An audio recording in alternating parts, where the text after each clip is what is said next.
What is going? Oh, hey, that's virtual reality, guys. I was just looking at some sharks. Isn't that cool? Won't you look at some sharks with me? Anyways, virtual reality is big now in education. Google has made it very inexpensive using Google Cardboard and other apps.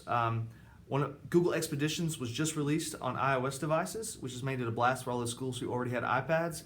But now we can actually get sets of these, and picture this: we can turn that computer lab that you have, that now you're using Chromebooks and carts and things.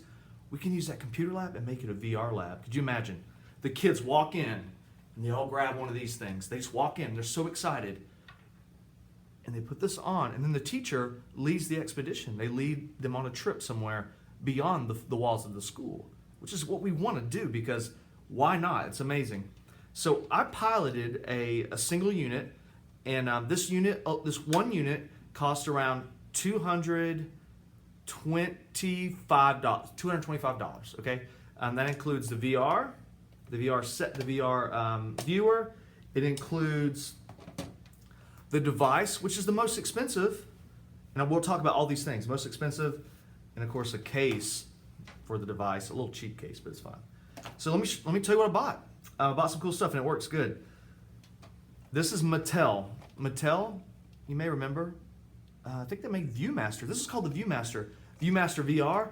It's plastic, and what's cool about plastic is you can actually clean it. If it's cardboard, you can't clean it. It's just going to get nasty. I can just picture this: a school buys 30 cardboard sets. I'm talking like in 1 week to 2 weeks. The cardboard is oily, it's nasty, and nobody wants to put it on their face anymore. That's plastic. That's actually rubberized. Look at that. Can you get real close there? It's rubberized plastic. So we could take little alcohol swabs, and we can clean that up, and all the kids feel clean again.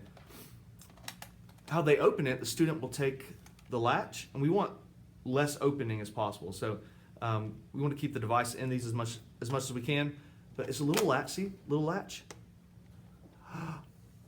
And this little contraption here, guess what that thing does? It squeezes the phone or whatever you have, iPod, and you close it, latch it tight, and it has the classic Viewmaster. That just makes my heart warm.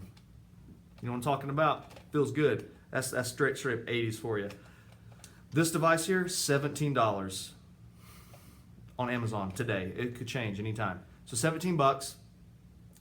And I know they make cardboard for 7 or 8. But maybe y'all are with me on this. I mean, the cardboard is just not going to last a long time. We're in Georgia. I live in Georgia. People are really sweaty here. A lot of humidity. Maybe you live in a place that's wonderful and nobody ever sweats. Let me know about that place. It might be a good retirement for me. So about this, the most research I had to do was on the device itself, the phone, because without the phone, you can't do anything. This is the cheap stuff. All right, this is the cheapest part. About 1 year warranty on this. Plastic, I guarantee if you drop it 10 times, it might break. Hey, if you're using this all year, guess what I would be doing? I'd be using it all year, and I'd be sending it back to Mattel. Already called them on the phone. The guy was super nice, said, hey, 1 year warranty, we'll hook you up. Even if it goes over maybe like 13 months, we'll still hook you up. I said, that's wonderful. Ooh, strap too. Look at the strap. Kids have to wear the strap because they will drop this. Okay, done with that. The device itself. So a lot of people go with iPod Touches. The iPod Touch screen is 4 inches. And the last iPod Touch update was about 1.5 years ago, I think. 1.5 years, maybe 2 years ago. And $200 for the latest iPod Touch. And for those who like Apple products, that's a wonderful product. But let me tell you, Google, they're really good with all the Android stuff too. I mean, I use tons of Apple stuff personally, but this is the first time I ever bought an Android device, so I felt kind of special. I was like, ooh, I'm kind of getting out there. I'm exploring, kind of spreading the wings. So I bought this thing.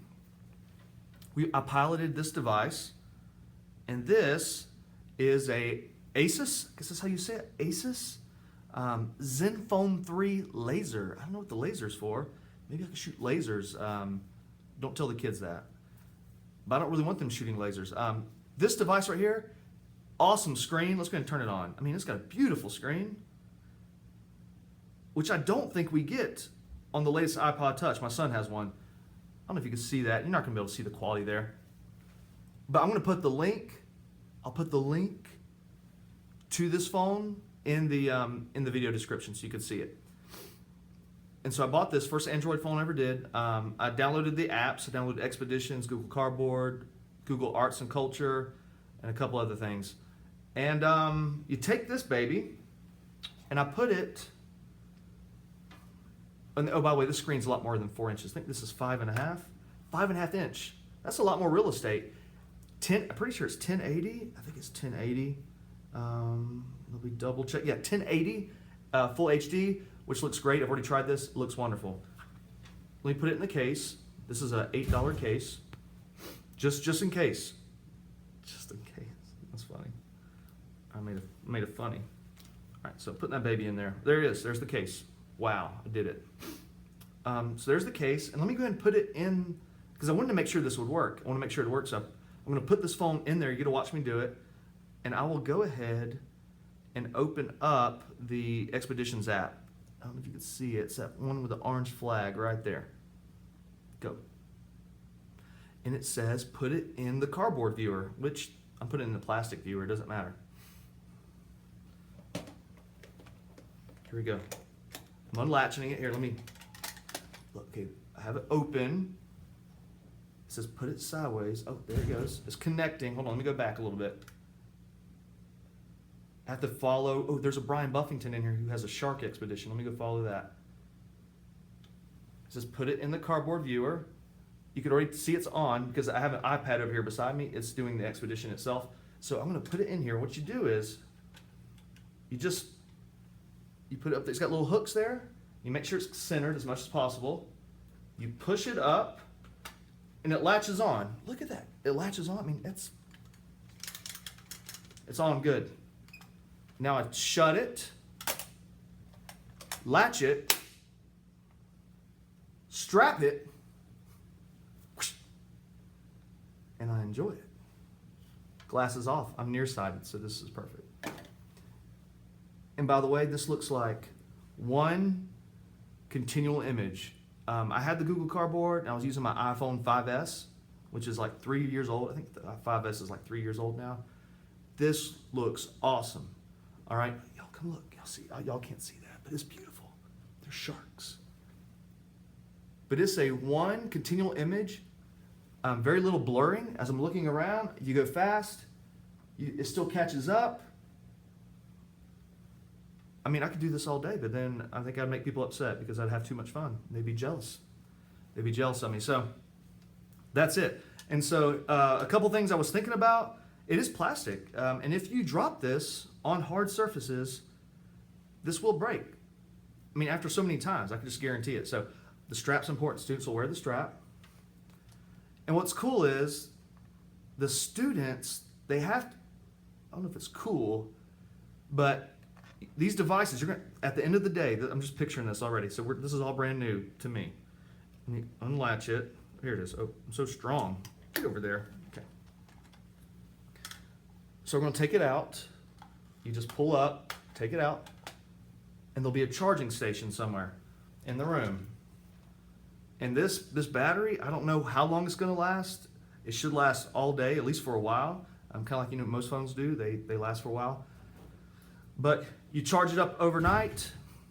The kids get it out of the charger, whatever kind of apparatus you have. And I suggest having like a loading station, because I don't want kids walking around putting this in without something to bear down on. Like this, to load this up, I think it'd be cool to have like a little shelf that's about an average height of students in that building. If you're K-5, a little shorter, middle school, a little bit up that way. Let me put this on so I can see you. You know what I'm saying? Like some kind of little kids walk in, they get the device, they get the Viewmaster, they stick it in the Viewmaster, and they're good to go, all right? And then when they're done, they take it out. Maybe they clean it when they're done, and the next class comes in. This is a lab. This is a virtual reality lab. Kids walk in, they get their device, hook it all up. Teacher hits a button on the iPad, and they go. So I think it's pretty cool. I think it's a great setup. The device works really good. And just to freak you out, get you pretty excited, I'm actually the teacher, and I pulled out an iPad too, and it still works. How many of you have an iPad 2 that even functions? I mean, these things are almost like a doorstop. I mean, they're very slow. Maybe yours isn't, but mine is. But over here, the teacher can hit, you can't see this because it's kind of blown out, but I can hit different things. Here, I'll tell you what, oh, see it? I hit a different option here and it moved to the sharks. The kids see that. When they're looking at their devices, they'll see an arrow that says, everybody follow the sharks. See that moving right there? Oh, look at that. It's wonderful. And the teacher can also go to another thing. Here's a whale shark. Here's another option. Here's a play sign. And this should change. I think it's about to blow up. I was saying so many good things about the iPad 2 and then it didn't like me anymore. There goes great white shark. Now we're in a shark tank. I do suggest you have a faster iPad for the teacher one because you only need one. You need one good teacher device to lead the expedition.